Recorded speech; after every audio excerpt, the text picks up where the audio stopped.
Bonjour, hein, bonjour. Je sais que je suis en retard. Je sais. Bonjour. J'ai annoncé le live pour 15h30 heure de Paris et là il est déjà 16h à Paris. Ouais, il est 16h à Paris. Je suis désolé pour le retard. C'est dû à quelque chose d'imprévu. Et en plus, j'étais en train de suivre, n'est-ce pas, l'intervention du président par intérim de l'Amazonie concernant ce qui s'est passé à Manfé hier, le 6 novembre. Et c'est bien ce que je disais. Et tenez-vous tranquille. C'est vraiment très grave ce qui se passe dans notre pays parce que, comme je vous disais dans ma vidéo qui précède ce live, le massacre de Manfé me rappelle curieusement le massacre qu'il y a eu à Menka, Pine. C'était en 2018 comme ça, si je me rappelle encore bien.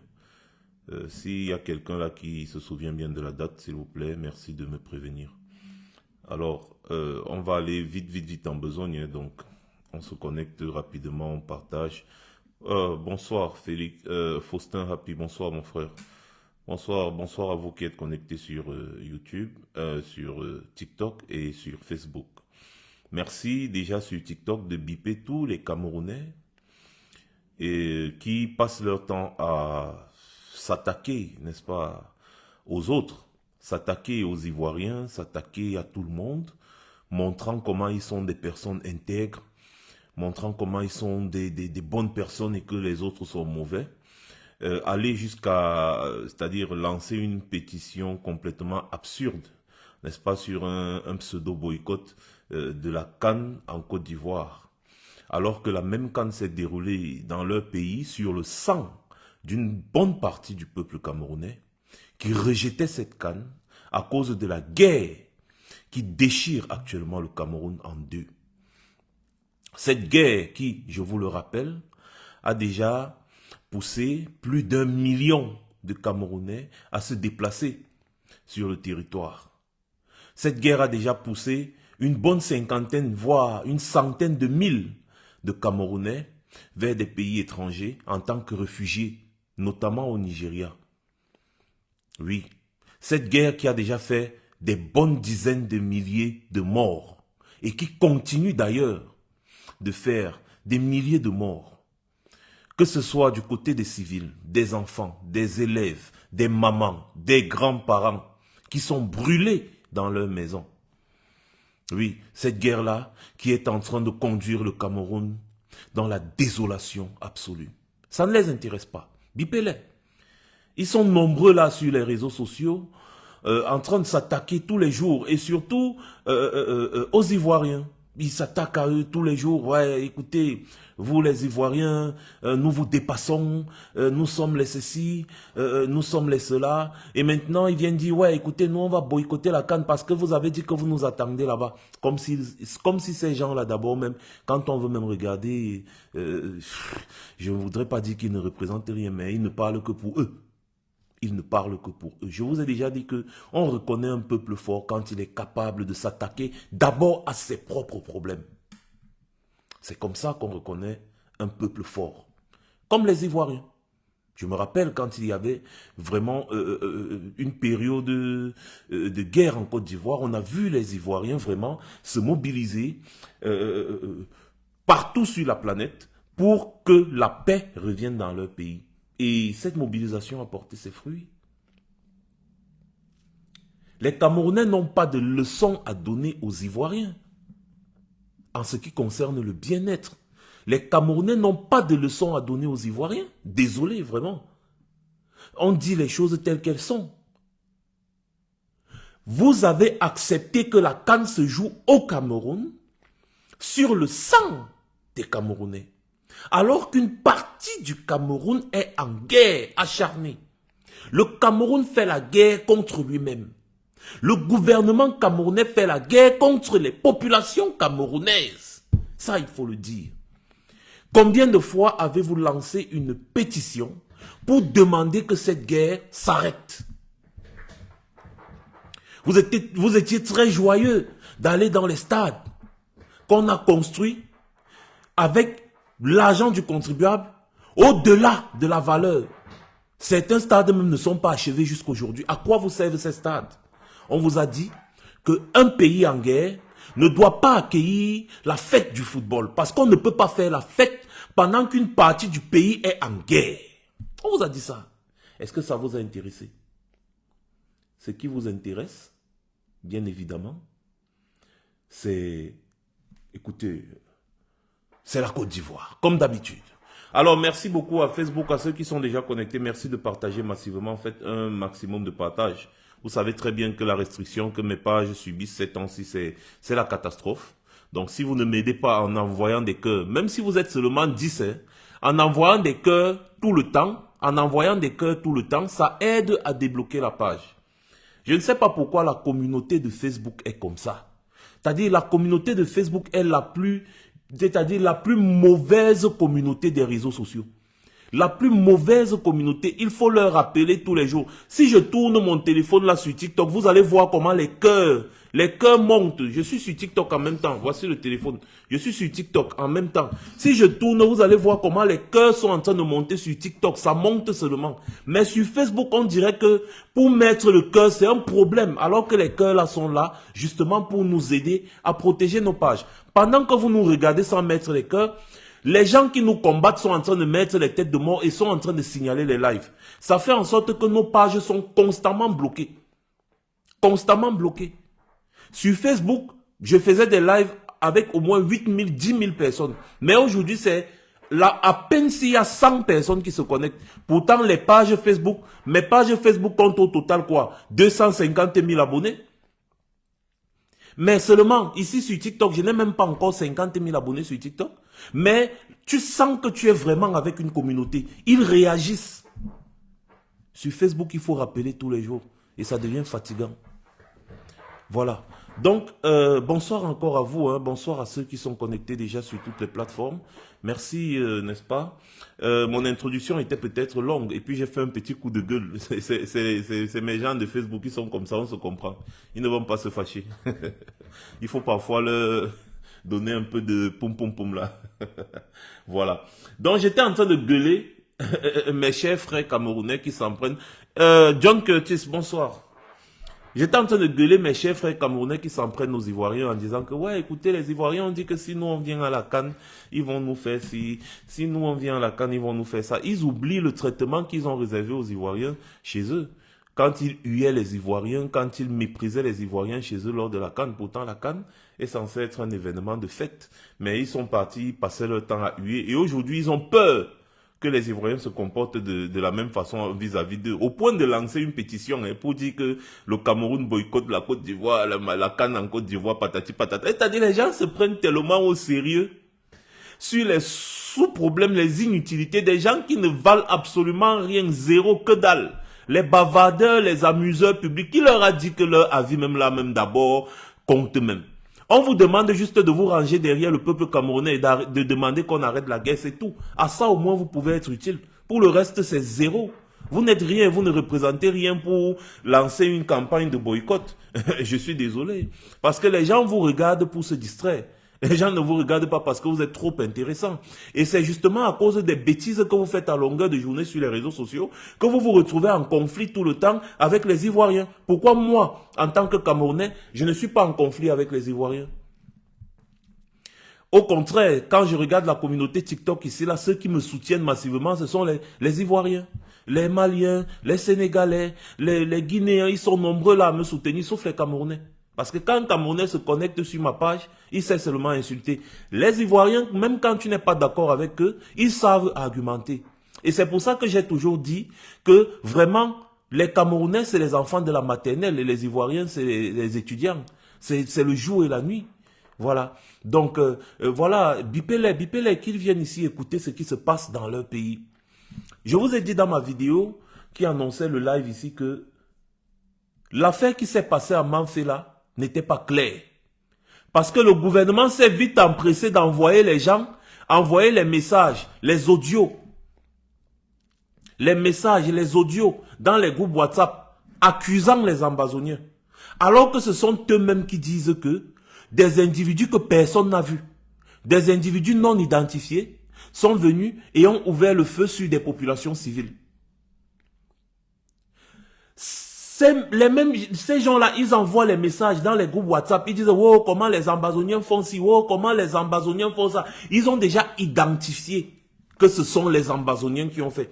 Lorsque vous voyez ce genre de communication après un acte aussi grave, directement vous vous dites que ça sent la manipulation. C'est exactement ce qui s'est passé à Menkapin, où toujours des jeunes avaient été massacrés dans leur maison pendant la nuit et pendus au plafond. Ils ont commencé le matin à accuser les Ambazoniens. Sauf que c'était sans compter qu'il y avait des papas qui étaient des chasseurs, qui partaient, qui rentraient du champ et qui ont vu ce qui s'est passé, ils se sont cachés au champ. Les papas là sont sortis, ils ont témoigné à visage découvert en disant qu'ils ont vu les militaires camerounais en train de commettre cet acte. Et ça a tout changé. On a vu le gouverneur venir là avec le procureur de la région, il vient, il tourne, il disait que oui, vraiment, c'était les... Ils ont maintenant changé la version, ils ont dit c'était les Ambazoniens qui étaient réfugiés c'était un petit hôtel, c'était un motel, une auberge. Ils disaient que ce sont les Ambazoniens qui étaient réfugiés dans cette auberge-là et dont les militaires ont eu l'information et ils sont partis mener l'opération. Il y a eu un échange de coups de feu et c'est comme ça là qu'on a tué les gens là, patati patata. Sauf que normalement, quand le gouvernement annonce toujours avoir tué les Ambazoniens, il montre les armes. Parce que s'il y a eu échange de coups de feu et que vous avez réussi à neutraliser tous ceux qui étaient en face, eh bien il y a les armes. Comme ils le font d'habitude, hein. Ils présentent que voici les armes que nous avons saisies, voici les munitions, voici les ceci. Ni coq, ils n'ont rien présenté. Jusqu'aujourd'hui, on attend toujours que l'enquête de Menkapin aboutisse. Jusqu'aujourd'hui, l'enquête là n'a jamais abouti. Jusqu'aujourd'hui. Alors, expliquez-moi, comment à Manfé, il y a eu un massacre, Et là, on accuse déjà les Ambazoniens. On dit déjà que oui, ce sont les Ambazoniens, ce sont eux. Ça, c'est curieux. C'est très curieux. C'est très curieux. Et donc, dans ma curiosité, comme d'habitude, j'ai mené des fouilles, des recherches pour essayer de comprendre. Et c'est là où je suis tombé sur la vidéo, n'est-ce pas, du président par intérim de l'Ambazonie. Hein? Lui là, je vais essayer de vous passer sa vidéo là. Je vais essayer de vous passer sa vidéo. En attendant, permettez-moi d'abord, s'il vous plaît, de partager aussi le live sur mes autres pages. Je vous en prie. Le temps que les gens se connectent aussi. Voilà. Yes. Good afternoon, Alex. Welcome. Welcome. Et le temps que vous partagez aussi le live, partagez le live sur TikTok, s'il vous plaît. Merci beaucoup pour les cœurs. Waouh. Vous êtes vraiment formidable sur TikTok là. Merci beaucoup à vous pour ces cœurs que vous envoyez tout le temps pendant les lives. Merci aussi de mettre les cœurs sur Facebook, s'il vous plaît. C'est important pour, n'est-ce pas, pour la performance de la page. Je vous ai montré que la page Max Seigneur officielle est au rouge. Donc ça veut dire que plusieurs personnes n'ont pas reçu de notifications. Donc peut-être ils verront le live plus tard. Peut-être ils verront le live plus tard. Mais ça ne vous empêche pas de partager. Je vous ai toujours dit, si 10 personnes partagent 10 fois dans 10 groupes, ça fait beaucoup. Ça fait 1000, je crois, ça va faire 100 partages fois 10. Attendez un peu, donnez-moi 2 secondes. Cross-postage, 100. Ça va faire une bonne centaine de partages et c'est déjà beaucoup. Donc, ça veut dire que si vous êtes 100 et vous partagez 10 fois, ça fait 1000 partages. Et c'est beaucoup. Et c'est énorme. Donc, faites un maximum. Voilà. Bien, merci. Hein, merci à vous. Merci. Donc, j'ai fini. Maintenant, je vais juste vous passer la vidéo. Et nous allons écouter attentivement. Dites-moi si le son est bon pour que je puisse bien modifier le son. Donc, dites-moi sur Facebook et sur TikTok si le son est bon. Je suis sur l'ordinateur. Donc, je vais passer. Le voilà. Si vous ne le connaissez pas, le voilà. C'est le président par intérim. Après que le président de l'Ambazonie, Sissiko Ayuk Tabi, a été arrêté et enfermé, il a été arrêté au Nigeria. Il a été extradé au Cameroun. Il est actuellement à Konengi. Voilà celui qui le remplace, qui a fait un communiqué sur ce qui s'est passé à Manfé. Donc, j'écoutais religieusement. C'est 7 minutes. Donc, merci de partager à ceux qui ne sont pas encore là. Et voilà. The residents of Mamfe, Igweko precisely, woke up to a devastating massacre that shook the community to its core. Immediate reports suggest that at least 50 people, including children, lost their lives in the brutal attack, with reports of people burnt alive in their own homes and horrifying accounts of rape and murder, particularly targeting girls and women. Dozens of homes were reduced to ashes, and even children and infants fell victim to this appalling act of violence. The perpetrators behind this tragedy remain a subject of speculation, raising questions about the involvement of Ambazonia fighters and the Cameroon army. This story is still developing, and details are still coming in as to how it happened and who exactly was behind, who exactly were the perpetrators behind it. However, there are various claims surrounding this massacre in Mamfe today. Cameroon officials were swift to point fingers at Ambazonia fighters, a freedom-fighting group seeking independence for their own country. However, there is a lack of concrete evidence so far linking Ambazonia fighters to the scene of the incident. Eyewitness testimonies have contradicted the official narrative from La République du Cameroon, suggesting that the Cameroon army arrived overnight and disguised themselves as Ambazonia fighters by changing their uniforms before perpetrating the killings, the rape, and the burnings in Mamfe today. Civilians have noted that the alleged involvement of Ambazonia fighters seems unlikely due to their historical tactics. Throughout the struggle for independence, Ambazonia independence, Ambazonia fighters have not been known to engage in acts of arson, particularly burning of homes. This discrepancy raises doubts about attributing the massacre to the ARF, as their modus operandi does not align with the reports of widespread destruction and burning of homes today in Mamfe. One of the most significant points of concern is the presence, ladies and gentlemen, is the presence of a gendarmerie post in the immediate vicinity of this incident. The gendarme post, responsible for maintaining security, they say, and of course law enforcement, should have intervened in the face of such a massive catastrophic event. They did not. There have been no reports of any intervention or assistance provided by the gendarme post during the killings and burnings. Their whereabouts have... Donc, apparemment, il y aurait un poste de gendarmerie pas loin de l'endroit où le massacre aurait été commis. A été commis parce que oui, le massacre a été commis. Curieusement, aucun gendarme de ce poste n'a bronché. Aucun gendarme de ce poste de gendarmerie n'a osé intervenir pendant le massacre, pendant que le massacre avait lieu. Pourquoi? Donc, continuons. Not been accounted for throughout that incident.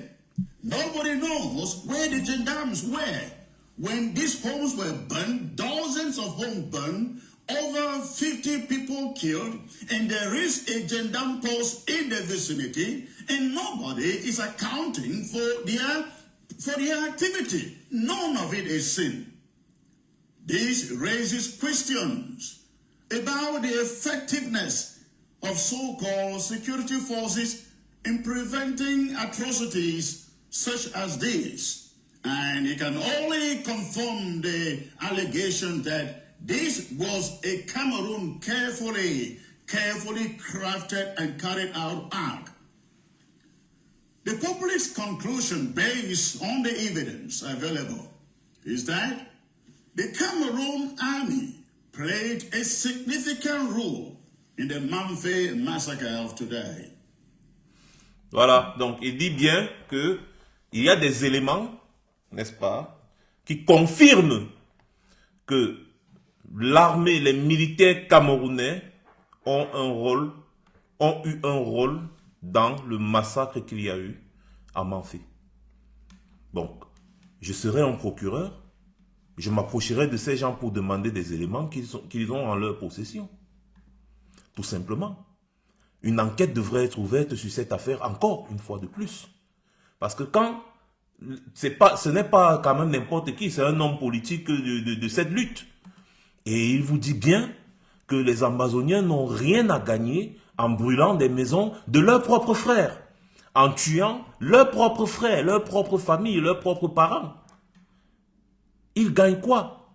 À retourner les populations contre eux, sachant très bien que leur réelle force se repose sur le soutien de ces populations.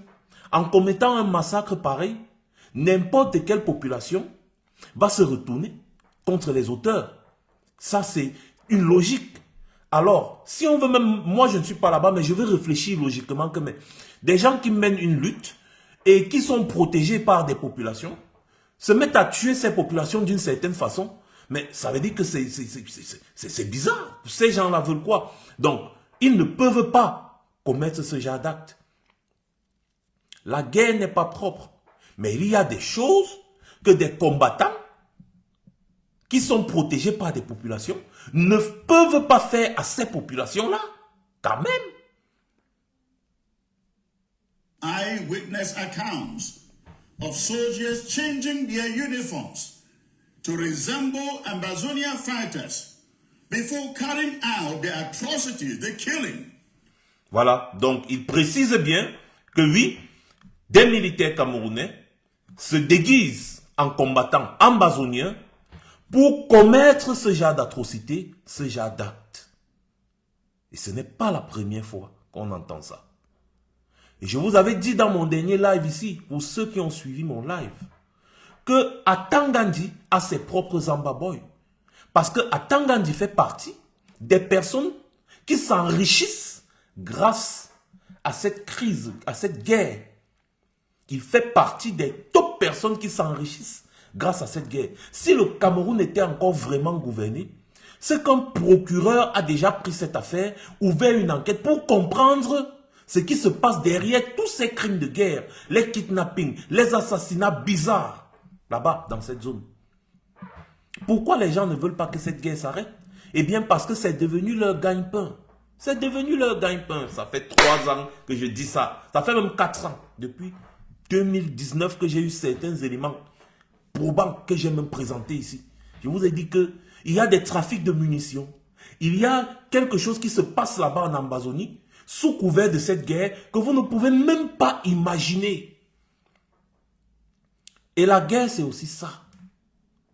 La guerre, c'est aussi ça. Surtout quand j'avais dévoilé ici le massacre de Menka Piyin, où j'avais démontré par A plus B que c'était une bande de militaires camerounais, je ne sais sous les ordres de qui ont commis ce massacre. Et la preuve, c'est que jusqu'aujourd'hui, l'enquête ouverte sur Menka Piyin n'a jamais abouti. Parce que, écoutez bien la contradiction. À Menka Piyin, quand il y a eu le massacre, le matin, les populations ont découvert les cadavres jonchant les rues et accrochés au plafond et tout ça. Directement, dans les réseaux sociaux, les médias, WhatsApp, on a commencé à accuser les Ambazoniens. Oh, les Ambazoniens ont tué des jeunes, les Ambazoniens ont tué des jeunes à Menka Piyin. Moi, on m'a envoyé des éléments. Et après, il y a eu des témoignages de chasseurs, comme je vous dis, qui rentraient pendant que le truc là se passait. Ils se sont cachés dans la brousse. Ils ont vu que c'était les militaires camerounais qui menaient une opération.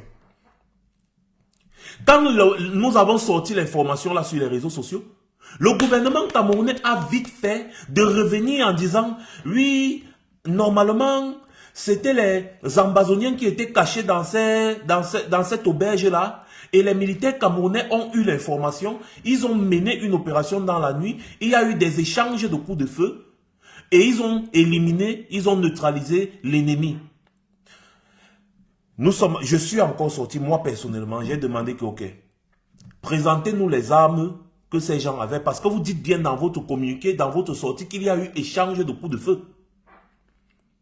Il y a eu échange de coups de feu, d'accord. Présentez-nous alors les armes que ces gens utilisaient pour tirer sur vous. Parce que vous les avez, c'est vous-même qui dites que vous les avez tous neutralisés.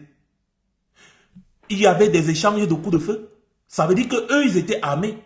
Mais présentez-nous les armes qu'ils avaient, comme vous faites d'habitude. Parce que quand vous arrêtez souvent les gens qui sont armés, vous présentez les armes. Vous l'avez déjà fait quand vous avez arrêté certains Ambazoniens qui avaient des armes. Vous les avez présentés, non? Vous avez présenté les armes au public. Mais pourquoi cette fois-ci, vous ne présentez pas les armes au public? Où sont les armes là? Eh bien, avec cette contradiction, nous avons compris qu'effectivement, les chasseurs qui avaient fait, c'est-à-dire qui avaient intervenu là, en vidéo, les vidéos qu'on avait montrées sur les réseaux sociaux, disant que c'était les militaires qui ont massacré ces jeunes parce qu'on les soupçonnait.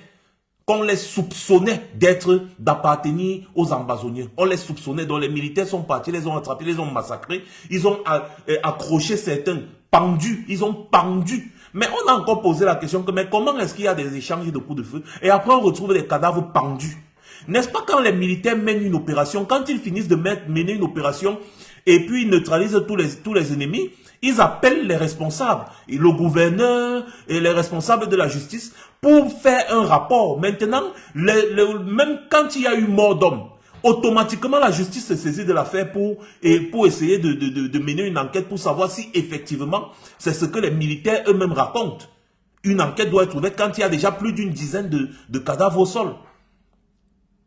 Mais non, les militaires ont fini de mener l'opération, ils ont abandonné les corps et ils sont partis. On s'est dit que, mais quels sont ces militaires-là qui viennent mener une opération? Ensuite, ils abandonnent les cadavres et ils partent. C'était à Menkapiin. Allez taper sur Google, à Menkapiin au Cameroun. Quels sont ces militaires qui viennent, ils abandonnent les cadavres et ils partent? Hein? Attends, donnez-moi un peu une seconde. Menkapiin.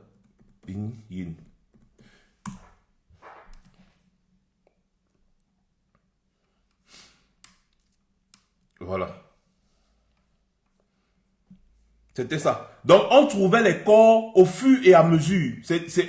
On trouvait les corps au fur et à mesure. Donc, on vous dit ici, peut-être dans DW, ici, on vous dit que les corps de 8 jeunes ont été découverts dans la région anglophone du nord-ouest du Cameroun, ont indiqué vendredi l'AFP, un député de l'opposition et des machins. 8 autres corps. Donc là, on découvert les corps au fur et à mesure. Là, c'est 8 autres corps qui ont été découverts. Encore à Menkapiin. Donc, il y en avait tellement. Et si vous partez sur Internet, vous lisez. Voilà, ça, je vous donne peut-être Cameroun Concord News. Par exemple, vous tapez seulement massacre à Menkapiin. Pinyin, c'est Menka, c'est M-E-N-K-A. Pinyin, c'est P-I-N-Y-I-N. Vous tapez seulement ça, vous allez lire. Allez lire ça et vous allez voir. On a dit que, mais quels sont ces militaires qui vont mener une opération officielle? Ils finissent de tuer les gens, ils abandonnent les corps. Déjà, où sont les traces de cette opération? Parce que quand on vous envoie une information et que vous décidez de mener une opération, vous faites un débriefing. Vous faites et vous signalez au commandement. Vous signalez au commandement que bon, voilà, on nous a donné la position des ennemis, nous allons là-bas, tout. Le commandement vous donne le feu vert. Et c'est documenté. Donc, une opération militaire officielle est documentée. Donc, sortez-nous tout ça. Ils ont commencé à bégayer. C'est là où on a compris qu'effectivement, les militaires étaient partis et ils ont massacré des jeunes. Tout comme, toujours dans la même crise, on avait retrouvé un matin des maisons, j'ai dit tout un village brûlé. Tout un village brûlé. Comme d'habitude, ils ont vite fait d'accuser les Ambazoniens. En disant que les Ambazoniens ont brûlé ces maisons parce qu'ils disaient que les gens qui habitaient dans ces maisons-là donnaient les informations aux militaires. On a dit, dès qu'ils ont dit ça, Les vidéos sont sorties. Donc, quand les militaires sont arrivés dans le village là, en représailles aux populations de ce village, accusant ces populations-là de soutenir et de garder les Ambazoniens chez eux, certaines de ces populations ont fui dans la brousse. Et d'autres sont restés sur les arbres et ont filmé ce qui se passait. Quand les militaires sont arrivés dans ce village, ils ont brûlé toutes les maisons. Il y a certaines maisons où il y avait les gens dedans. Vous vous souvenez? Ils avaient brûlé des maisons où il y avait une grand-mère de 96 ans, maman Happy. Maman Happy. Vous vous souvenez bien? Une maman de 96 ans qui ne pouvait plus marcher. Donc, comme les gens avaient fui, la maman est restée. Les militaires ont brûlé la maman là dans la maison. Maman Happy. Avec une petite fille. Oui. Oui. C'est encore documenté sur les réseaux sociaux et dans les journaux. Allez, je ne raconte, je n'invente rien. Donc, il y a le village de Maman Happy, il y a un autre village. Et l'autre village, dont là aussi, ils disaient que c'était les Ambazoniens. Quand on a sorti les vidéos, montrant des militaires camerounais en train de verser l'essence et brûler les maisons des gens. Pourtant, plus tôt, on nous avait dit que c'était les Ambazoniens. On a dit non, c'est les Ambazoniens. Mais comment est-ce que les Ambazoniens vont faire ce genre de représailles à des populations qui font partie de leur propre famille? Parce que le nord-ouest et le sud-ouest du Cameroun, c'est la même famille. C'est les mêmes gens, ils parlent presque le même patois partout. C'est la même famille. Donc, et les enfants qui prennent les armes aujourd'hui, là, ce ne sont pas des mercenaires venus d'ailleurs. Ce sont les enfants de ces gens. Les frères, les sœurs, les tantes, les cousins, les oncles, même les jeunes filles. Ce sont les enfants de ces gens-là qui prennent les armes. Alors, toi, tu prends les armes pour lutter pour l'indépendance de ton pays et tu viens tuer ton frère ou ta sœur qui n'a pas pris les armes, ta famille, parce que ce sont leurs familles. Et ces gars-là mènent la guerre de quelle façon? Ils mènent la guerre, c'est-à-dire bloc by bloc. Bloc by bloc, ça veut dire que si toi tu es né et tu as grandi à Kumba, n'est-ce pas? Tu ne peux pas quitter de Kumba pour aller faire la guerre à Bamenda. Tu fais la résistance à Kumba. Donc ce sont les enfants de Kumba qui se battent pour Kumba. Les enfants de Moyoka se battent pour Moyoka. Les enfants de tel se battent pour... Donc les enfants de tel secteur se battent pour le secteur. Parce que on ne veut pas voir les étrangers. On ne veut pas voir les étrangers dans un secteur. Ce qui fait en sorte que tout le monde se connaît. Tout le monde se connaît. C'est une crise, c'est une guerre que je suis depuis le premier jour que ça a commencé. Je dis bien depuis le premier jour que ça a commencé. Et si j'ai arrêté de poster sur cette guerre-là, c'est justement parce que les images qui me reviennent sont tellement atroces. J'en ai marre de parler de ça. C'est tellement atroce. Je suis l'une des personnes les plus informées sur ce qui se passe dans cette guerre-là. Mon téléphone est plein des informations chaque matin que je me réveille. Comme peut-être la fait si là, m'en fait là. J'ai reçu des audios, les audios, plein d'audios. Et des vidéos, et des trucs. Donc ne venez pas ici nous raconter que voilà, les Ambazoniens se mettent à combattre leurs propres frères, leurs propres familles, leurs propres cousins, leurs propres tantes. Bien évidemment, comme je dis, les Ambazoniens ne sont pas aussi des enfants de cœur. Eux, quand ils attrapent un traître, ils finissent avec lui. Ils attrapent un traître, ils finissent avec lui. C'est la guerre. Mais de là, commettre ce genre de massacre, je vous dis, il y a des cas de jurisprudence, comme on dit dans le jargon juridique. Il y a des cas où des choses similaires se sont passées et on s'est rendu compte qu'effectivement, c'était des militaires qui avaient commis ces actes. Voilà pourquoi on dit toujours, il faut mener une enquête, établir les responsabilités pour que les populations ne restent pas dans les supputations. Ces militaires, il y a certains militaires dans l'armée camerounaise, vraiment, c'est incroyable. Je vous dis, c'est incroyable. Comme les militaires là, vous vous rappelez, on avait montré l'image des militaires ici qui avaient assassiné des femmes, avec les bébés dans leur dos, au nord. Le même gouvernement camerounais était sorti pour dire que ça se passait au Mali. Non, ce n'est pas le Cameroun, c'est au Mali.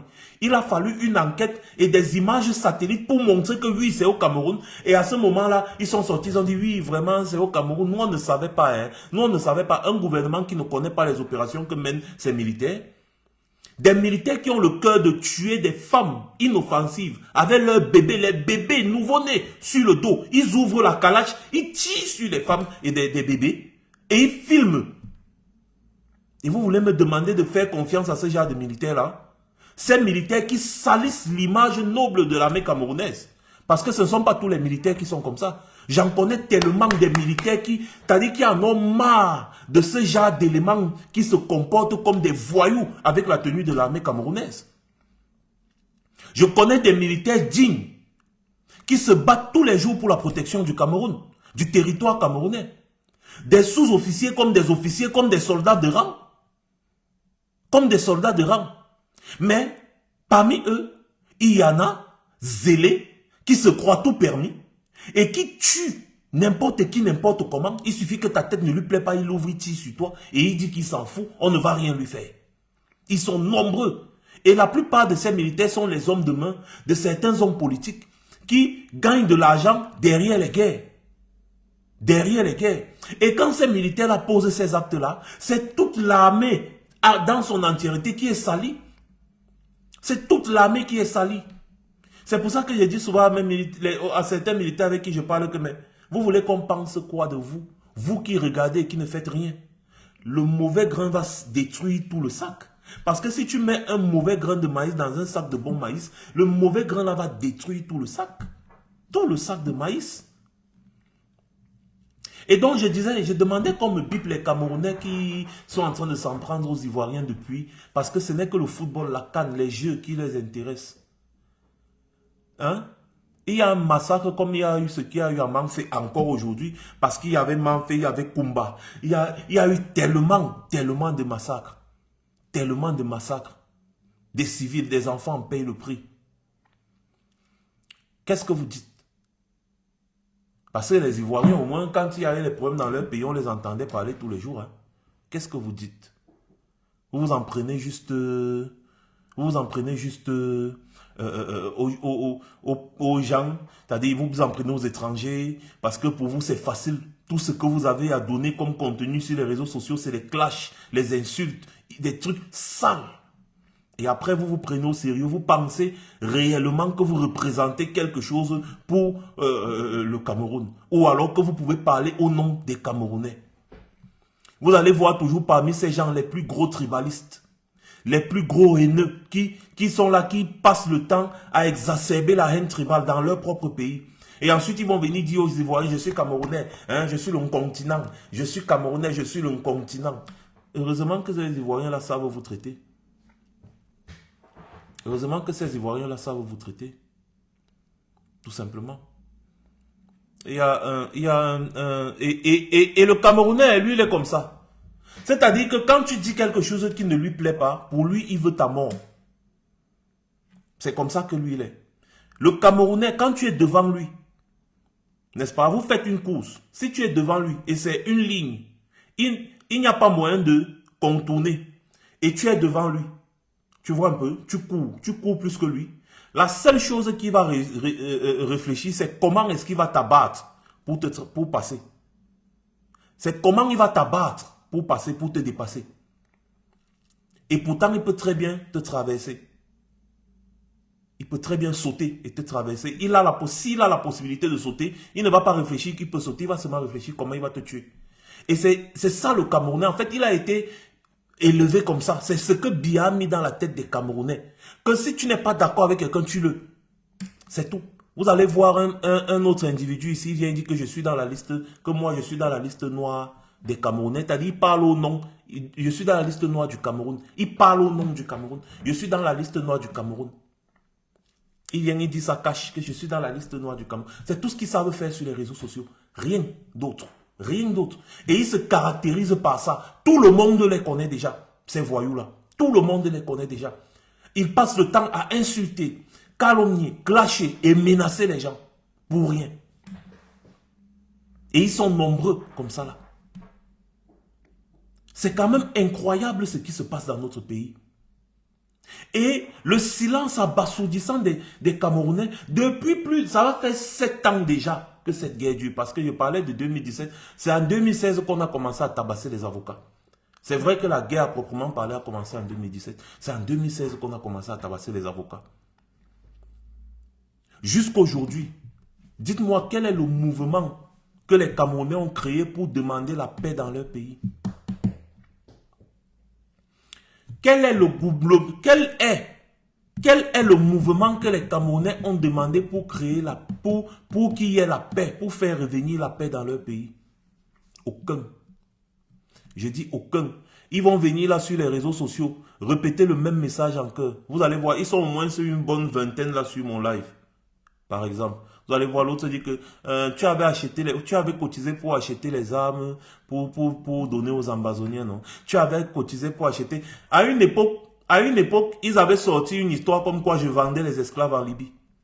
Ils ont raconté ça en commentaire fatigué pendant des années. Ça n'a rien donné. Maintenant, le nouveau commentaire qu'ils font le copier-coller, parce qu'ils font le copier-coller, remarquez qu'ils disent tous la même chose, au moins 10 profils qui disent exactement la même chose. Donc, tu sens que c'est une personne qui a créé 10 profils pour ça, pour faire ce travail. Maintenant, il vient dire, tu as cotisé les armes pour envoyer aux Ambazoniens, non, pour tuer les enfants. Tu as cotisé. C'est-à-dire, tellement ils sont idiots qu'ils pensent que ce qu'ils disent, ce qu'ils vivent dans leur tête là, a quelque chose à voir avec la réalité. On ne vit pas dans le même monde que vous. Un peu comme Grégoire Ouna. Grégoire Ouna qui dit que le Cameroun est en paix et que le Cameroun est prospère. C'est-à-dire, ils vivent dans un monde parallèle. Il faut une étude approfondie pour comprendre comment fonctionnent certains individus au Cameroun. Il faut une étude spéciale, approfondie, avec des professeurs, chercheurs chevronnés pour comprendre le fonctionnement, parce que s'il y a des êtres vraiment surnaturels sur cette planète qui existent, c'est certains individus camerounais. Ceux-là, ils nous ont déjà dépassés. Ils n'ont rien à faire.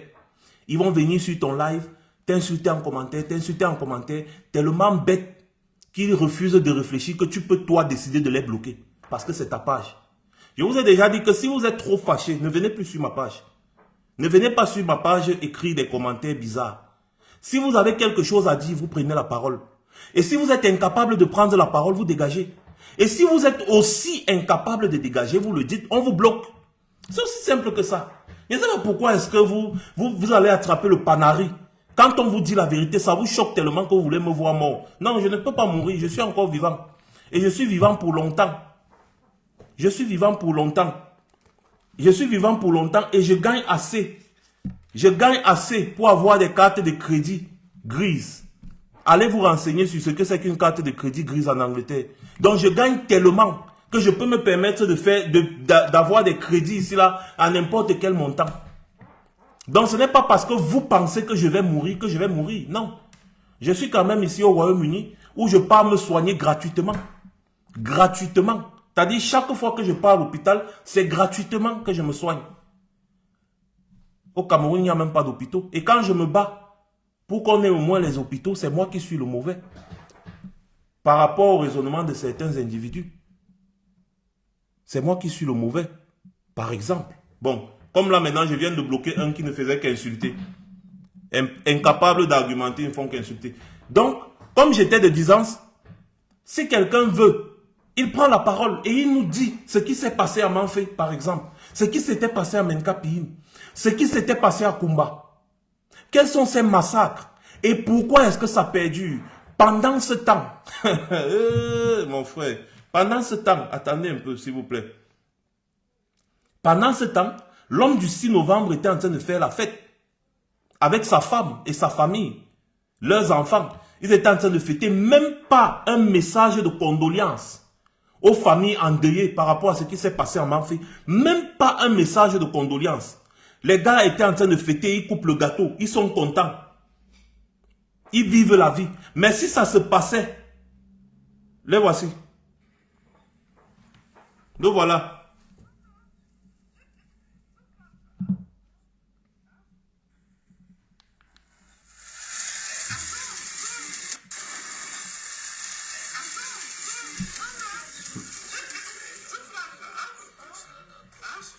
Il est tellement vieux, il est tellement vieux qu'il ne connaît même plus à quel moment la bougie s'allume.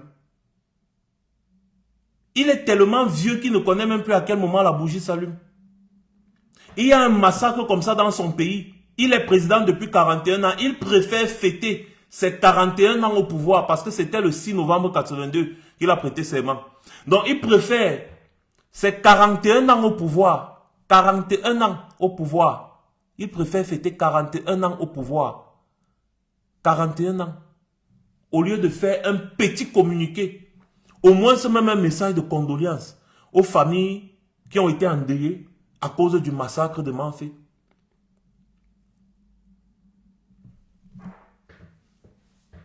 C'est terrible.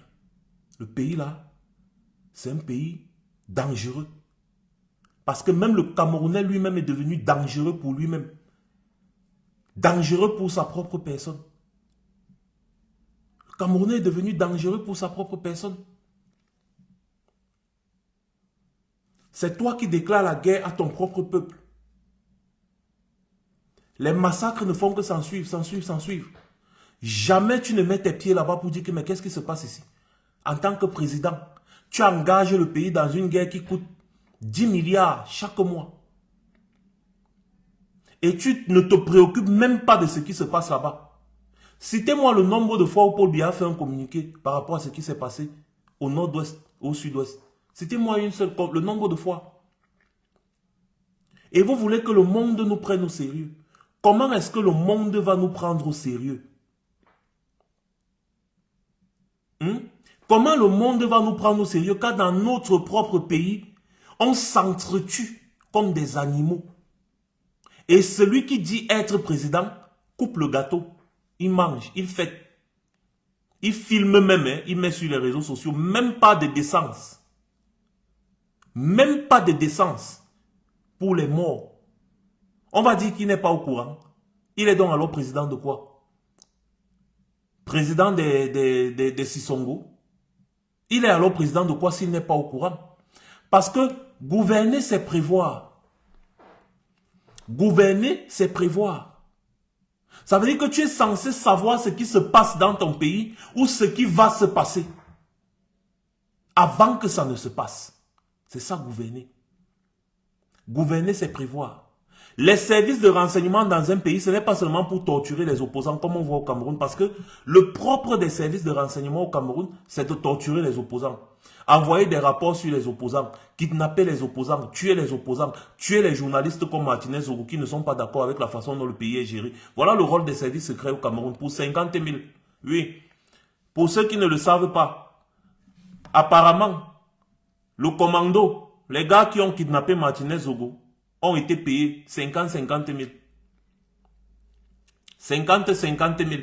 Les gars qui ont kidnappé, torturé et tué Martinez Zogo ont été payés 50 000. 50 000. Ils ont été payés pour tuer Martinez Zogo. Vous entendez ça? Le degré de méchanceté de l'homme camerounais. Parce que Martinez Zogo dénonçait les détournements massifs de la ligne 94, 65 et 57. Hein? On leur a donné 50 000 que allez kidnapper le gars là, tuez-le pour 50 000 francs. Mais les gars, si vous aviez besoin de 50 000 là, il fallait me contacter, je vous donnais même 100 000.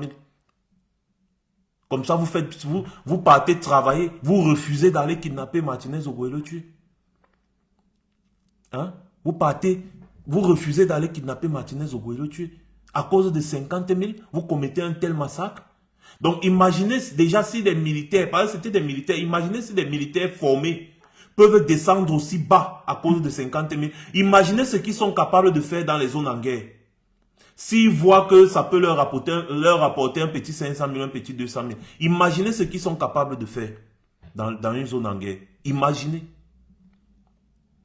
Pour 50 000 francs, vous partez kidnapper, vous torturez quelqu'un atrocement et ensuite vous le tuez. Pour 50 000. Ha. Oh.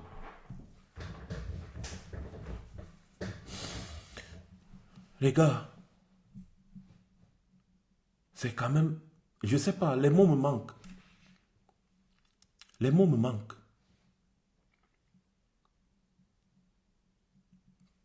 Les mots me manquent. Je suis sidéré. Je suis dépassé. Et quand tu vois le comportement des Camerounais, parce que les Ivoiriens les ont un peu taquinés.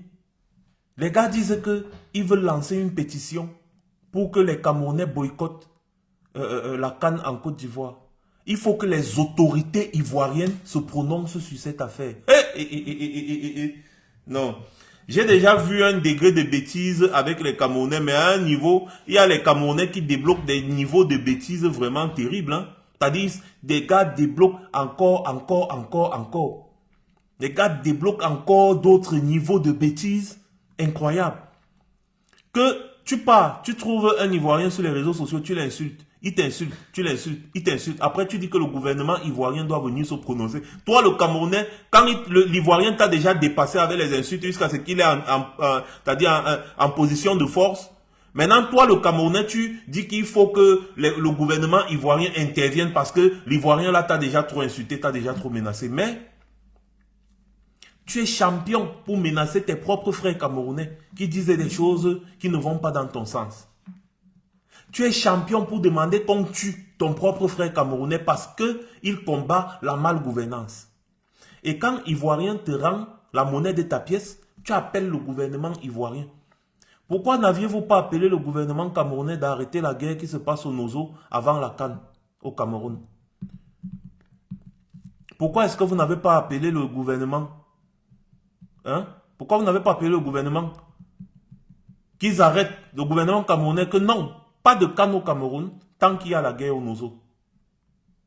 Vous dites que le gouvernement ivoirien va...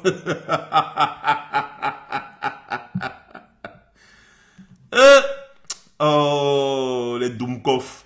C'est-à-dire, les Doumkov, comme on dit souvent. Et quand moi je dis mes vérités, les gars disent que je suis anti-patriote.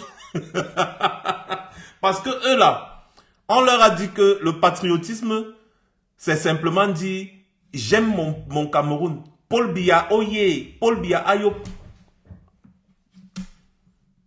Comme on m'a envoyé la vidéo d'un petit scélérat là, sur TikTok là, qui a fait un duo avec un récit, et on a ajouté la voix sur ça. On dit dans la vidéo là que le Cameroun a remboursé toutes ses dettes. Et le petit Nabo, il est là avec le drapeau du Cameroun, il est content, il dit, ah, je vous avais dit l'affaire ci. Ah, je vous avais dit l'affaire ci. Ah, c'est-à-dire, il est tellement stupide qu'il est incapable d'aller chercher la source. Vous voyez le genre d'IA, vous voyez les IA là, non? C'est-à-dire un peu comme ChatGPT et consort là. On écrit, j'écris un texte, j'entre dans ChatGPT et ça commente le texte en audio. Même Siri, je peux faire ça avec Siri. Vous voyez un peu? Donc, quelqu'un a fait ce genre d'audio et la personne a posté.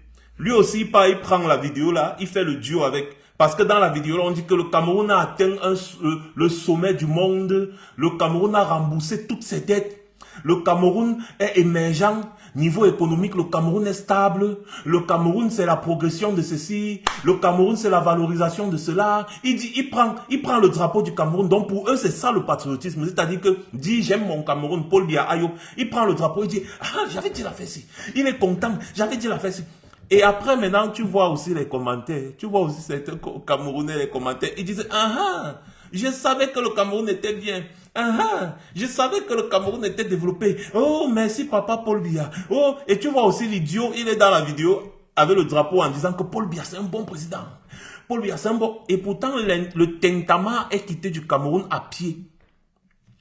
Il a traversé le Nigeria, le Niger, l'Algérie, la Libye. Il a pris le Lampa. Il a Boza pour entrer en Italie. De l'Italie, il est allé en France à pied. Tout ça parce qu'il fuyait le Cameroun. Tellement le Cameroun était mauvais que lui-même il sentait que sa vie ne représentait plus rien. Exactement comme moi. Tellement le Cameroun m'a tout pris. Je dis bien tout pris. Pour ceux qui me connaissent au Cameroun, ils connaissent quelle position j'occupais. Je n'étais pas n'importe qui. Je n'étais pas n'importe qui. Mais Timiévouna m'a tout pris. J'ai dit Timiévouna m'a tout pris. Quand je parle de Timiévouna, beaucoup vont connaître. Et j'ai décidé de partir. Parce que je n'en pouvais plus. On ne peut pas à chaque fois te détruire, tu réinvestis, on te détruit, tu réinvestis, on te détruit. Tu perds tout. J'ai décidé de partir. Mais l'idiot là, lui aussi, il est parti. Il arrive maintenant en France, c'est là-bas qu'il devient un grand patriote. C'est-à-dire, Biya est tellement un bon président que Biya l'a poussé à l'exil. Il est parti en France, il est obligé de marcher à pied pour arriver en France et se battre. Et arrivé en France maintenant, il vit, il a l'électricité 24 heures sur 24, il a le chauffage, il a quand même l'assurance pour ses enfants, pour sa femme, il a l'assurance, il a presque tout, chose que les Camerounais n'ont pas. Chose que les Camerounais n'ont pas. On ne connaît pas ce que c'est que l'assurance même au Cameroun déjà même. Hein? Les routes, c'est du n'importe quoi. Il y a la voirie, la poubelle partout au Cameroun. Mais pour lui, il estime que c'est ça qui est le développement. Alors que le Tentama vit en France. Et il a déjà vu un exemple de ce qu'on appelle développement. Mais il fait le duo là, il est content. Hey, oui, j'avais dit la faire ci. J'avais dit la faire ci. Et j'avais dit la faire ci. Alors qu'un journal camerounais que j'ai posté ici là, vous relate très bien quelle est la dette du Cameroun et comment est-ce que le Cameroun s'est endetté. Et qu'est-ce qu'on a fait avec la dette? Parce que le Cameroun s'endette pour acheter les perruques de Chantal Biya. C'est pour ça que le Cameroun s'endette. Pendant que d'autres pays s'endettent pour se développer, le Cameroun s'endette pour acheter les perruques à Chantal Biya. Et vous allez voir le connard. C'est-à-dire, ou qui a dit que passer les journées à faire les pompes, se filmer en faisant les pompes ou bien à faire les tractions, ça rend intelligent. Pourquoi est-ce que le Tentama là ne peut pas continuer son chemin en faisant les pompes et les tractions? Tout simplement, fais ça et puis fais avec ta communauté. N'entre pas sur le terrain que tu ne maîtrises pas. Tout simplement. Qui a dit que faire les pompes et les tractions, faire le sport sur les réseaux sociaux rend intelligent? Et en fait, c'est ça le Camerounais. Hein? Le Camerounais supporter de Biya, c'est ça. Le plus Dumkoff de la planète. C'est-à-dire, un Camerounais qui supporte Biya est le plus Dumkoff de la planète. Le plus Dumkoff de la planète. Quelqu'un va te dire, par exemple, que dans le village de Paul Biya, c'est une bénédiction. C'est une bénédiction de voir une personne qui a l'âge de Paul Biya. Parce que ils ne sont plus là, ils sont tous morts. Il n'y a personne dans son village qui a l'âge de Paul Biya. Donc, pour eux, c'est un exploit que Paul Biya atteigne 92 ans. Sauf que le Tentama est incapable de réfléchir. Le Tentama est incapable de réfléchir en se disant que mais, si dans le village de Biya, les gens n'arrivent pas à dépasser 50 ans, c'est bien parce qu'il n'y a aucune assurance. C'est bien parce qu'il y a la boue, les gens respirent la poussière, les gens tombent malades et les gens meurent. L'espérance de vie est tellement réduite dans le village de Biya que c'est un exploit si quelqu'un dépasse 50 ans. C'est un exploit. Parce que quand quelqu'un est malade dans son village, il n'a pas la chance de prendre le vol pour aller changer son sang en Suisse, comme Biya pas changer son sang en Suisse tous les jours. Parce que pour aller accoucher, comme on a vu une vidéo ici là où une femme peut accoucher, Equinox en a même parlé ce matin. Pour aller accoucher, il faut que tu patauges, tu nages dans la boue. Pour aller accoucher, finalement la femme a accouché en route dans la boue. Elle a accouché dans la boue. Ouais, même la vidéo là. Equinox TV a monté ça ce matin. La femme partait à l'hôpital. L'hôpital c'est d'abord le seul centre de santé, pas l'hôpital. Parce que quand elle dit l'hôpital, les gens vont croire qu'il y a même l'hôpital. Le centre de santé. C'est à des kilomètres du village. La femme aussi, elle a la tenue du RDPC. Hein, et elle est enceinte. Elle part comme ça pour accoucher, elle monte sur la moto. La route est tellement détruite, boueuse, que leur moto ou c'est leur voiture est tombée en panne. C'est la moto, je crois, c'est tombé en panne. Et la femme a été obligée d'accoucher son bébé dans la boue. Dans la boue. Equinox a parlé de ça ce matin-ci. Dans la boue. Et quand bien même, une parvient à arriver dans un hôpital à Douala pour accoucher. On l'a fait accoucher par césarienne et le docteur oublie la pince dans son ventre. Le docteur oublie la pince dans le ventre d'une femme qu'il vient de faire accoucher. Au Cameroun. C'est après 3 jours. C'est après 3 jours qu'on découvre que, hey, on a oublié la pince dans le ventre de... on a oublié la pince dans le ventre de la femme là. Parce qu'elle restait constate que ouais, son ventre lui fait mal. Et après, on vient se rendre compte quand on fait le scan, on voit qu'en réalité, le docteur, le chirurgien a oublié la pince dans son ventre. La pince dans le ventre. C'est ça le Cameroun. C'est ça le Cameroun. C'est ça le Cameroun. Bon, Voilà maintenant encore une autre... Jean Bijou vient dire que en France, on oublie la compresse. Ok, d'accord, d'accord. En France, on oublie la compresse. En France, il y a la Tour Eiffel, il y a les grandes routes.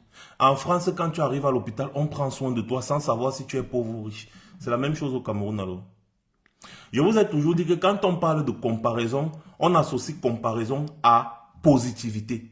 On n'associe pas comparaison à négativité. Donc, quand tu veux prendre un exemple, pardon, quand on associe exemple n'est-ce pas, on n'associe pas l'exemple à la négativité. On associe l'exemple à la positivité. C'est pour ça qu'on parle d'exemple exemplaire. Exemplaire, c'est la positivité. Donc, lorsque vous voulez prendre des exemples, excusez-moi du lapsus, quand vous voulez prendre des exemples, prenez des bons exemples. Pas qu'on dit qu'au Cameroun, il y a la boue. Tu dis que oui, ce n'est pas grave parce que même en France, il y a la boue. Quand ton enfant sort dernier de la classe, dis-lui aussi que ce n'est pas grave parce que l'enfant du voisin est sorti dernier de la classe. On quitte sur ça. Mais pourquoi vous êtes comme ça? Pourquoi vous êtes comme ça? Si un docteur fait cette erreur en France, il est éradié du corps de la médecine directement. J'ai dit directement. Je ne vous parle pas des choses. Si, et c'est des trucs tellement rares. Si un docteur fait ce genre d'erreur en France, il est éradié du corps de la médecine. Au Cameroun, les docteurs continuent d'exercer après avoir confisqué les parents qui ont accouché dans les hôpitaux. L'hôpital devient une prison parce qu'une femme a accouché, elle n'a pas l'argent pour payer les factures. Il n'y a même pas d'assurance santé pour les enfants au Cameroun. Au Cameroun, les enfants meurent parce qu'on cherche la couveuse. C'est-à-dire, une femme vient d'accoucher, l'enfant ne respire pas bien. Une femme vient d'accoucher, l'enfant ne respire pas bien. On doit mettre l'enfant dans la couveuse. Il n'y a pas de couveuse. On parcourt toute la ville avec l'enfant. Il n'y a pas de couveuse. Un patient qui est en réanimation, on doit le déplacer pour une intervention dans un autre hôpital. Parce que dans l'hôpital, là, il n'y a pas le matériel. Dans l'hôpital où il est, n'est-ce pas, en réanimation, il n'y a pas le matériel. On le met dans l'ambulance. Seulement, dans l'ambulance, il n'y a pas d'oxygène. Le patient est en réanimation, il a besoin de machines pour respirer. Dans l'ambulance, il n'y a pas d'ambulance avec l'oxygène. Les gars estiment quand même que oui, on peut le mettre le temps d'arriver dans l'autre hôpital. Il peut survivre sans respirer. Je ne sais pas quel genre de docteur réfléchit comme ça. Et ils réussissent quand même à mettre le patient dans l'ambulance là alors qu'il n'y a pas d'oxygène dans l'ambulance. C'était sans compter les casses de route qu'il y a à Yaoundé. Les routes cassées. Si bien que le patient meurt en route. Le patient meurt en route, manque d'oxygène et trop de secousses. Le patient est mort. Ça aussi, ça se passe en France. Ça aussi, ça se passe en France, non? N'est-ce pas? Voilà les choses, les réalités du Cameroun. Là où, dans tout un marché, il y a les cacas qui coulent. Tous les jours. Ça coule comme l'eau. Les gens viennent dans le marché là acheter les denrées tous les jours pour manger. Ça aussi, ça se passe en France. Là où le camion qui vidange les cacas vient déverser les cacas dans un marché. Ça aussi, ça se passe en France. N'est-ce pas? Bon, ce que je sais, c'est que le président français ne vient pas se soigner au Cameroun. Par contre, le président camerounais va se soigner en France tous les jours avec l'argent du contribuable français. Il ne s'agit pas de moi ici, Simon. Donc, celui qui m'indexe encore en commentaire, je le bloque. Parce que ici, on parle d'un sujet, on ne parle pas de moi. Donc, quand tu dis Max, toi, tu as quel exemple, tu montres quel exemple, Max, tu machin, patati patata. Quand les journalistes relatent ce qui se passe, pourquoi vous ne demandez pas aux journalistes là aussi de montrer l'exemple? Je suis en train de parler des choses, des sujets qui concernent tous les Camerounais et même les Africains. Toi, tu viens m'indexer, on se connaît où? On se connaît quelque part. Quand je lançais le live, si j'étais bipé. Quand je lançais le live, je parle à ceux qui me mentionnent depuis là. Quand je lançais le live ici, je vous ai bipé. Je vous ai appelé. Non. Je lance le live.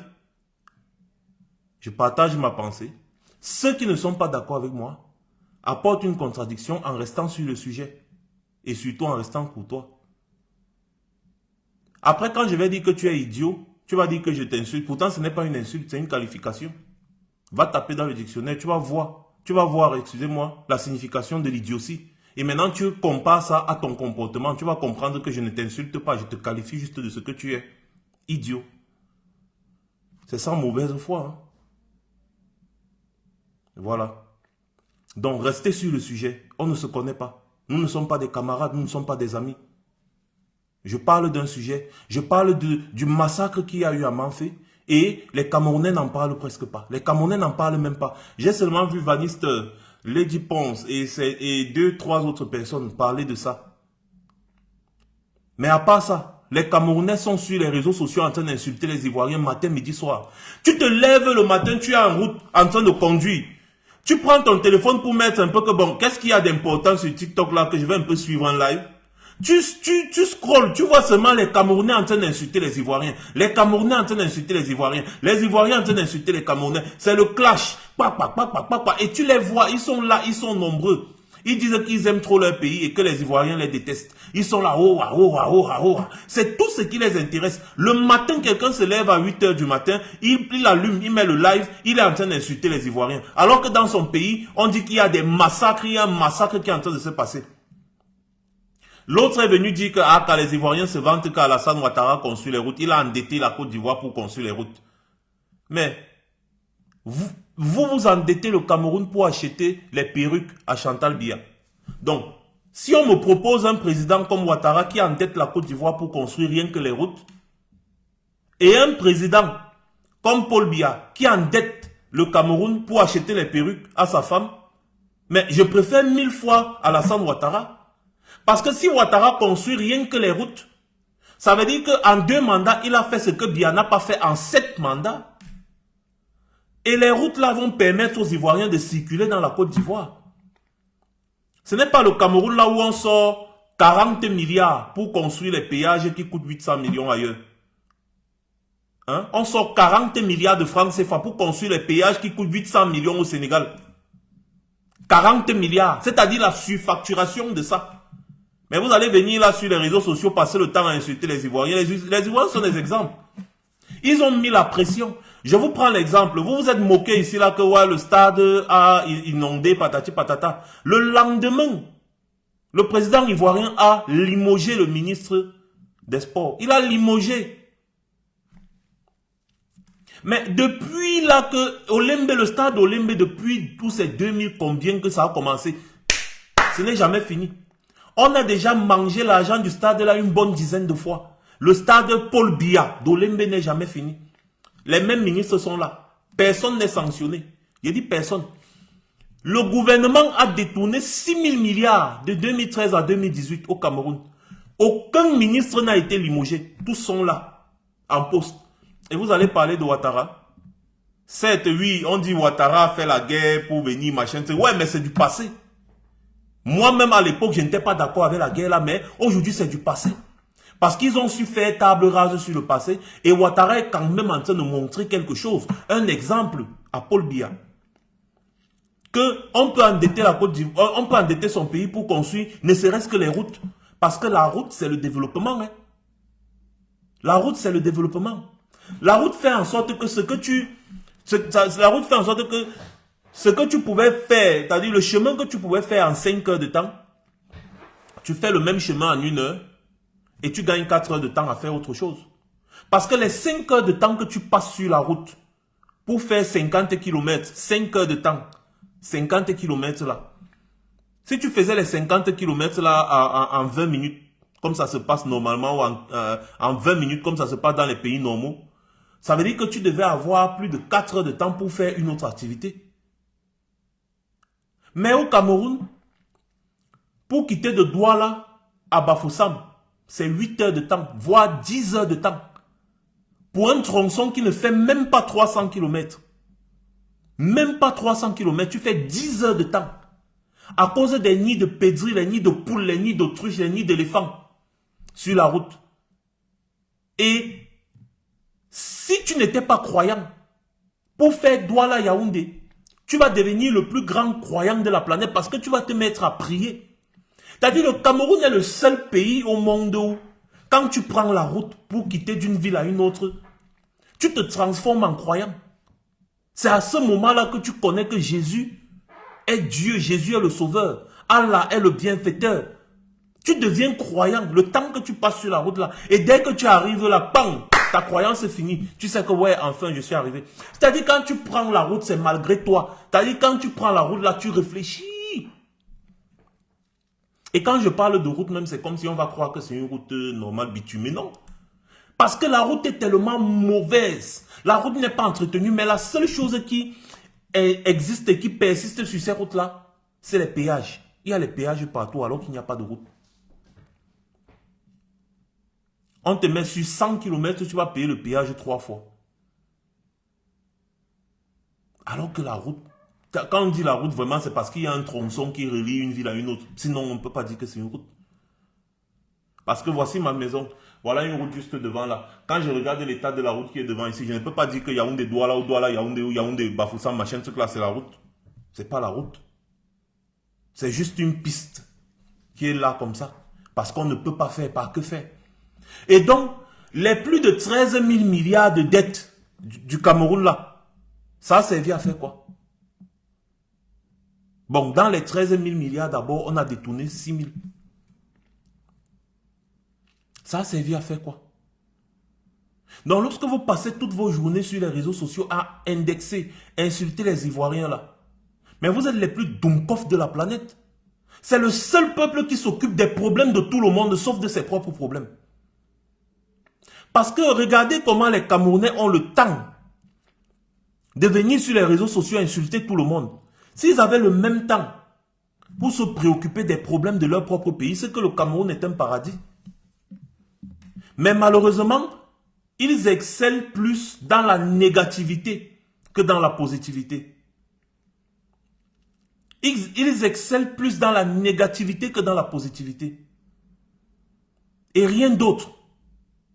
Ils sont très fâchés parce que les Ivoiriens ont dit on ne vous veut pas chez vous, chez nous. Parce que vous nous avez insultés quand on était chez vous. Ça les énerve tellement. Mais quand ils insultaient les Ivoiriens au Cameroun, ils ne voyaient pas ça. J'ai été obligé de faire une vidéo pour demander pardon aux Ivoiriens. Et la vidéo là a été tellement virale que ça a calmé le cœur de beaucoup. J'ai vu beaucoup de grands blogueurs ivoiriens là qui ont partagé cette vidéo là sur leur page. Je leur ai fait comprendre que vous voyez les Camerounais là comme ça, ce n'est pas de leur faute, c'est Biya qui les a rendus comme ça. C'est Biya qui les a rendus comme ça. Ils n'ont rien connu d'autre que Biya depuis. Mais ils veulent venir parler à un pays qui a connu plusieurs présidents et qui est à un niveau de développement incomparable au Cameroun. Incomparable au Cameroun. Montrez-moi un seul quartier de Yaoundé que vous pouvez comparer un bon quartier, un quartier à Abidjan. Est-ce que vous savez qu'en Côte d'Ivoire, il y a déjà les adresses complètes? Maintenant, toi qui es au Cameroun là, quelle est ton adresse? Quelle est ton adresse? Tu habites où? Quand on va te demander d'indiquer là où tu habites au Cameroun, tu vas dire que, tu sais, quand tu arrives au carrefour des 3 bordels, tu vas virer un peu à droite. Il y a un manguier là comme ça là qui n'a plus de feuilles. Tu tournes juste à côté du manguier, il y a une maman qui vend les avocats. Derrière la maman qui vend les avocats là, il y a un bar qui s'appelle l'Amicale des Buveurs. Quand tu vois le bar de l'Amicale des Buveurs là, il y a juste un call box à côté d'un gars qui vend le porc. Derrière le vendeur de porc là, il y a un couloir. Entre dans le couloir, marche. Marche. Après, tu vas voir une maison en tôle là, comme ça, là, à ta gauche. Quand tu vas voir la maison en tôle là, regarde bien devant toi. Tu vas remarquer qu'il y a une rigole là où les gens pissent beaucoup. Là où il y a la rigole là, saute la rigole là, tu traverses toujours à gauche, va à gauche, va à gauche, à gauche, à gauche. Tu vas tout droit. Tu vas remarquer devant toi un avocatier. Quand tu arrives à l'avocatier là, demande la maison de la maman qui vend les sucettes. On va te dire. Demande la maison de la maman qui vend les sucettes là. On va te dire. Ce n'est pas loin. Voilà comment vous indiquez la maison au Cameroun. à Yaoundé, la capitale. Si on te demande que Paul Biya habite où, tu ne peux pas indiquer. On ne connaît pas. Pourtant, à Abidjan, tu vas entendre que rue telle, numéro tel, tant. Tu arrives. Rue telle, numéro tel, tu es là, exactement comme en Europe. Vous allez parler de quoi? Le dire, ça veut dire que je déteste mon pays.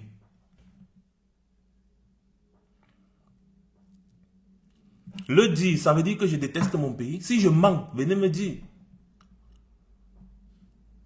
C'est tout ça qu'on dénonce. Parlez des problèmes de votre pays. Parlez des problèmes de votre pays.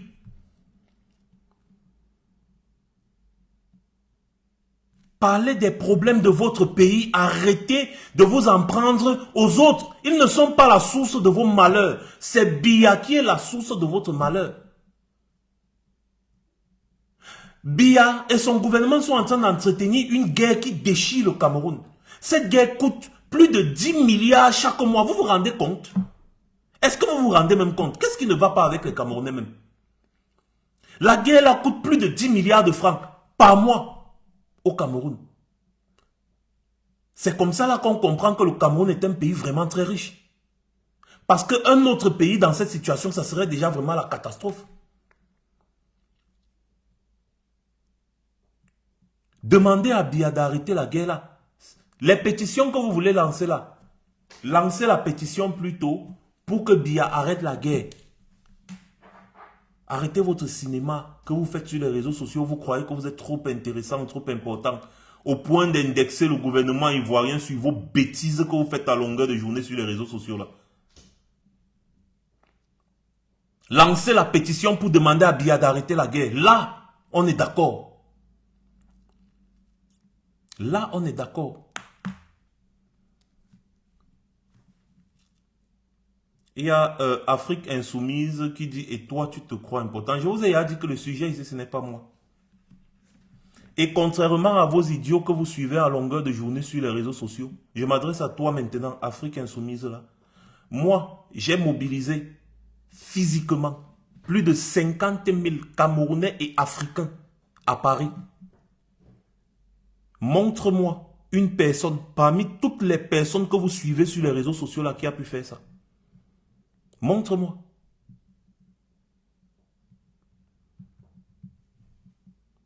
Montre-moi. Donc, contrairement à vous, je ne me limite pas aux réseaux sociaux. Nous menons des actions. L'équipe avec laquelle je travaille est à l'origine de plusieurs actions physiques et bien connues, documentées. Que ce soit dans les médias, débattues dans les assemblées nationales, dans les pays occidentaux aussi. J'ai ouvert les portes des plus grandes institutions européennes où j'ai été reçu. Tes vociférateurs des réseaux sociaux là, tous les jours là, montrez une seule chose, une seule action, ou bien un acte concret qu'ils ont posé pour un quelconque changement. Et comme ça là, vous viendrez m'indexer. Et donc, comme tu poses la question, et toi tu te crois important, je suis très important dans la société camerounaise. Je suis une personnalité. Je ne suis pas ton camarade. Je ne suis pas ton ami. Je suis une personnalité. Et parfois, apprenez à donner le rang à tout un chacun. Ce n'est pas parce qu'on se retrouve sur TikTok à discuter ou sur Facebook à discuter avec vous que vous croyez qu'on a planté les patates ensemble. Je suis une personnalité reconnue. Donc faites souvent gaffe, ne me mélangez pas dans vos patates là. Nous ne sommes pas des patates de même sillon. Ne me mélangez pas dans vos histoires que vous faites sur les réseaux sociaux là. Et je vous ai déjà dit, parlez du sujet, ne m'indexez plus. Parce qu'on ne se connaît pas. Et apprenez cette attitude là. C'est-à-dire, lorsque vous arrivez quelque part, parlez du sujet. Parlez du sujet. Non, garçon timide, parfois il faut rappeler un peu aux gens que... Il faut parfois rappeler, c'est parfois important de se valoriser. Hein. Attention, c'est très important de se valoriser parce que il y a des individus insignifiants qui, comme ils sont insignifiants, pensent que tout le monde est insignifiant comme eux. Donc, comme ils ont la possibilité, par exemple, de venir commenter sur ta page sur les réseaux sociaux, ils se disent que vous êtes du même acabit. Oh que non. Et du coup, il faut parfois leur rappeler ça. Ce n'est pas une mauvaise chose. Parfois, l'humilité là, comme on dit souvent, l'humilité précède la gloire. Non. Allez dire ça à Elon Musk. Il va vous insulter. L'humilité précède la gloire dans certaines rares circonstances. Commencez déjà à vous valoriser vous-même. Et quand les gens veulent jouer au jeu du rabaissement avec vous, rappelez-leur que vous n'êtes pas de la même catégorie. C'est très important. Même dans le développement personnel, l'estime de soi, c'est très important. Rappelle toujours aux individus qui pensent que tu es à leur niveau, qu'en réalité, tu n'es pas à leur niveau. Parce que le simple fait pour eux de venir t'insulter sur ta page montre leur petitesse d'esprit. Puisque toi, tu ne vas jamais sur la page de quelqu'un insulter la personne. Tu vois un peu, non? Donc, ça veut dire que tu es plus grand. Tu vois un peu? Et donc, rappelle-lui ça. Qu'il faut être petit pour aller sur la page de quelqu'un l'insulter. Tu vois? Ce n'est pas mauvais de souvent rappeler. C'est très important. Ce n'est pas mauvais. Voilà. Donc, voilà en réalité ce dont je suis en train de parler. Les Camerounais doivent apprendre à s'occuper des réels problèmes. On parle là d'une problématique très sérieuse. Des gens sont morts par dizaines. Des gens ont été massacrés. Et c'est un massacre de trop. Parce que c'est trop facile que les gens soient massacrés et directement on accuse les Ambazoniens. Nous, on veut savoir la vérité. Nous, on veut savoir qui a tué ces femmes et ces enfants. Comme on veut savoir qui avait tué les enfants qui étaient allés à l'école. On veut savoir qui a tué les jeunes de Menkapiyin. On veut savoir qui a tué les 14 enfants de Kumba. Jusqu'à aujourd'hui, on ne sait pas. On veut savoir. Voilà les vraies problématiques sur lesquelles on doit débattre sur les réseaux sociaux. Et non des futilités de la canne. La canne, c'est l'amusement, c'est le jeu, c'est la rigolade. D'où vient-il que les gens mettent les organes dessus? Si bien que ça devient leur cheval de bataille. Si bien qu'ils disent que non, on va seulement faire, le gouvernement va devoir, machin, patati. Avant d'exiger quoi que ce soit au gouvernement ivoirien, soyez déjà capable d'exiger quoi que ce soit au gouvernement, à votre gouvernement camerounais qui est responsable de vous. C'est de ça qu'il est question. Donc maintenant, je vais essayer de prendre la parole. Je vais donner la parole. Il y a Sergio qui veut intervenir. S'il y en a qui veulent intervenir... Kano Willy, j'espère que tu vas bien mon frère. S'il y en a qui veulent intervenir, prenez la parole et parlez. On vous écoute. Bonjour Monsieur Max. Bonjour. Vous allez bien? Je me porte comme le Cameroun. Ah, je suis désolé. Est-ce que vous me suivez bien sur Facebook? Si vous suivez bien sur Facebook là, dites-moi. Franchement, j'espère que ça ira dans les prochains jours et dans les prochaines semaines, si possible dans les prochaines années. Ça va être compliqué pour moi parce que là, la première phrase m'a carrément déconcentré.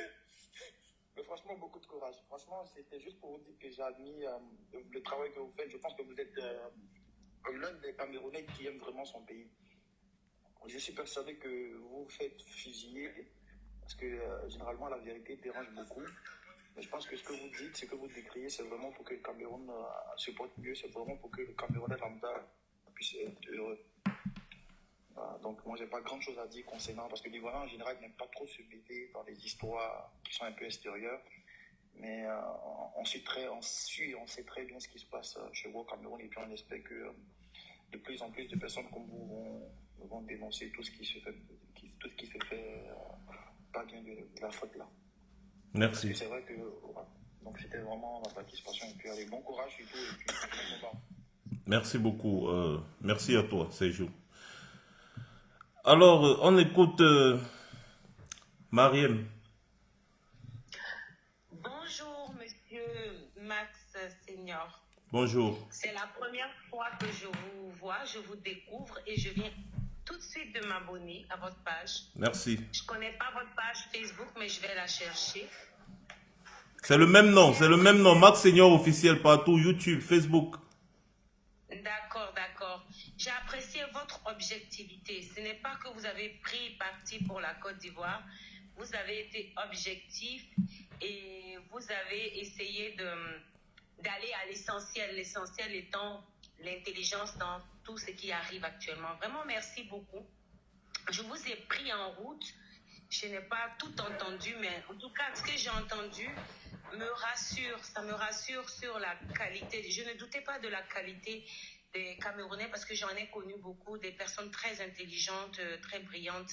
Et vraiment, je suis très, très contente de voir que vous comptez parmi ces personnes-là. Maintenant, ce qu'on a sur la toile, malheureusement, de notre côté en Côte d'Ivoire ou du côté du Cameroun, c'est pas très intelligent tout ce qui se passe là. Vraiment, c'est dommage. Et c'est bien que vous soyez là pour essayer de ramener les gens à l'ordre. Je vais rester en bas. Si je veux intervenir, je vais remonter. Merci beaucoup. Merci à toi, Mariam. Bienvenue dans la communauté. Merci. Vous pouvez me faire des... Joie de vivre. On t'écoute. Sur Facebook, dites-moi en commentaire si c'est bon. On t'écoute, joie de vivre. Bonsoir, monsieur Mac Senior. Bonsoir. Voilà, en fait, moi, c'est la première fois que je vous vois. Voilà, c'est la première fois que je tombe sur un live et vraiment, vos messages vraiment m'ont captivé. Voilà, et automatiquement, je me suis abonnée à vous parce que en fait, vous êtes quelqu'un qui décriait, en fait, le mal. C'est vrai que c'est votre pays, le Cameroun. Vous voyez, vous aimez votre... Oui, mais je me dis quoi, quand on aime quelque chose et que cette chose n'est pas, n'est pas trop bien, vaut mieux décrier pour que cette chose revienne à l'ordre, en fait. Et c'est ce que vous êtes en train de faire. Et moi, je tiens vraiment, vraiment, vraiment à vous féliciter pour ça. Et ce que je voudrais dire à mes frères camerounais, parce que nous sommes tous des frères. Voilà, qu'on le veuille ou pas, nous sommes des frères. Le Cameroun, la Côte d'Ivoire, c'est... Bon, on peut dire que nous sommes des jumeaux, quoi. Voilà. Donc, qu'on arrête... Parce qu'à voir ce qui se passe sur les réseaux, vraiment, moi, ça m'écoeure. Les injures par-ci, les injures par-là. Vraiment, c'est pas bien. Parce que nous sommes africains. C'est pas bien de se déchirer à cause de quoi? D'une semcane. Donc, qu'on arrête. Et aussi, il faudrait que les Camerounais apprennent à décrier ce qui ne va pas dans leur pays. Je pense que ça va, au contraire, ça va mieux les arranger. Je ne dis pas que les Ivoiriens sont parfaits, non. Mais il y a un côté qui est bon. C'est que quand quelque chose ne va pas, automatiquement, tout le monde se met sur la toile pour dire non, telle chose n'est pas bon. Ils ont fait ceci, ils ont fait cela. Et tu vois, dans les jours à venir, ça change. Et quand ça change, c'est pour le bien de tout le monde, de toute la population. Voilà, il ne faudrait pas qu'ils couvrent ce qui n'est pas bon. Non, au contraire, quand tu vas couvrir ce qui n'est pas bon, mais ça va finir par ressortir. Ça va finir par ressortir. Donc vraiment, qu'ils prennent le courage à deux mains pour décrier ce qui ne va pas. Si aujourd'hui, ils arrivent à décrier ce qui ne va pas dans leur pays, vous allez voir que, puisque tout le monde en parle, vous allez voir que les autorités du pays vont prendre ça en compte et ils vont améliorer ce que la population décrit. Vous voyez, non? Vu que tout le monde n'est pas habilité à aller sur les réseaux sociaux, il y a des personnes influentes qui vont sur les réseaux sociaux. Donc, qui prennent la peine de décrier ça. C'est pas une faiblesse, en fait. C'est que moi, c'est pas une faiblesse. Au contraire, ça va les grandir et ça va améliorer l'image de leur pays. Exactement. Voilà, donc c'est ce que moi, je voudrais dire. Donc, vraiment, merci et continuez dans ce que vous faites. Merci beaucoup. Merci pour les encouragements et bienvenue dans la communauté. Merci. Alors, Emerson Guy, on t'écoute. Oui, merci mon frère. En tout cas, c'est maintenant que je te découvre et j'ai vraiment apprécié ton intervention. Je suis ivoirien. Mais chez nous en Côte d'Ivoire, on n'aime pas trop s'occuper des problèmes des autres. Mais s'il y a plusieurs jeunes Camerounais comme toi qui dénoncent l'état de la société camerounaise, je pense que les choses vont aller de l'avant.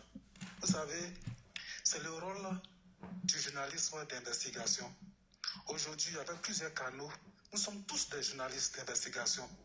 En Côte d'Ivoire, quand il y a un petit bruit, même les anonymes dénoncent les réseaux sociaux. Et ça fait bouger les choses. Je pense que la jeunesse camerounaise doit faire autant. Vous voyez le problème du stade des Pimpé. On a tellement crié que ça a coûté le poste au Premier ministre. Ah oui. Au ministre des Sports. aux personnes qui dirigent la CAN. Parce que le travail a été mal fait avec beaucoup de corruption. C'est ce qu'il faut, en fait. Mais j'ai l'impression que certains Camerounais se plaisent de la médiocrité. Ils ne veulent pas dénoncer ce qui ne va pas, qui va mal peut-être au Cameroun. Ils préfèrent cacher, surtout aux Ivoiriens. Non, n'en parlons pas. Si la belle famille attend ça, on est foutu. C'est pas ça qui est le problème. Nous, on veut que le Cameroun avance.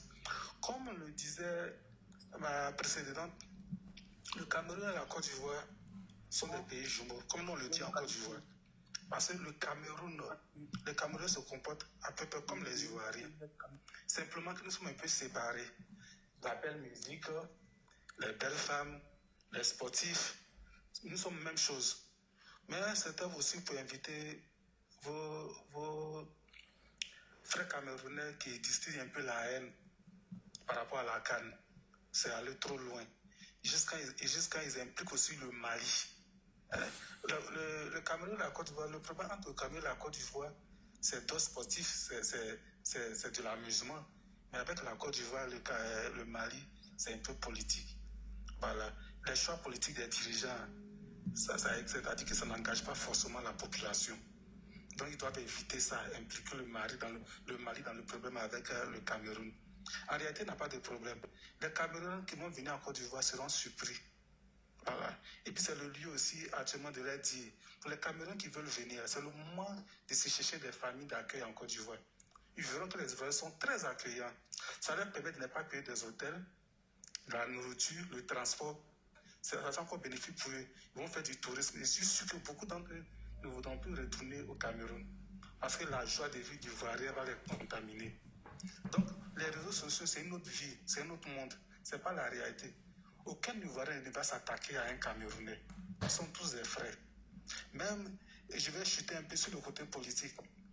Par rapport au Burkina au Mali, il y a eu des conflits en Côte d'Ivoire. On sait très bien que les Maliens et Burkina étaient impliqués au nouveau chose qu'on appelle des hauts responsables. Mais ça n'a jamais empêché les Ivoiriens et les Maliens de vivre ensemble. Nous sommes toujours ensemble. On ne s'est jamais pris au Burkinabé ou au Mali. Nous vivons tous ensemble dans nos campements, dans nos villages. Ce n'est pas le Camerounais qui est éloigné de nous qu'on va attaquer. Donc venons tous à la calme, on va s'amuser. Merci. Merci pour votre intervention. Merci beaucoup. Continuez dans ce sens. Merci beaucoup, Emerson Guy. Déjà, commencez à me chercher une famille d'accueil parce que je risque d'être là-bas. D'accord, pas de souci. Merci à toi. Je vais m'abonner à votre Facebook. D'accord. Merci. Merci à toi, voilà. Alors, Martial, on t'écoute, remets ton micro. Facebook, s'il vous plaît, rejoignez-moi sur TikTok pour tous ceux qui veulent intervenir parce que je vais couper le live Facebook. Ok?